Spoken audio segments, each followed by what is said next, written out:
Does your Mobile Legends keep showing a not enough space error on Android? In this video, I'm going to show you the best solutions to fix this. Solution 1. Free up storage space. Well, the first obvious solution for any storage-related error is to clear your storage space. So, go to your settings. Tap the search icon and search for storage. Now tap on any available storage-related setting. Check how much free space you have. Mobile Legends needs at least 5 to 8 GB free space for updates and resources. Delete unused photos, videos, or apps. Once you free up space, open Mobile Legends again. Try downloading the files now. If it still doesn't work, let's try the other solution.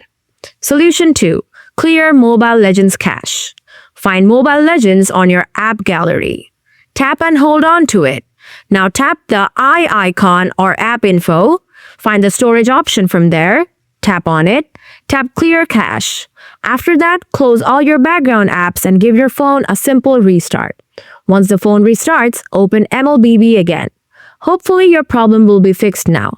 If this helped you out, don't forget to like the video and subscribe for more quick Mobile Legends fixes. See you next time.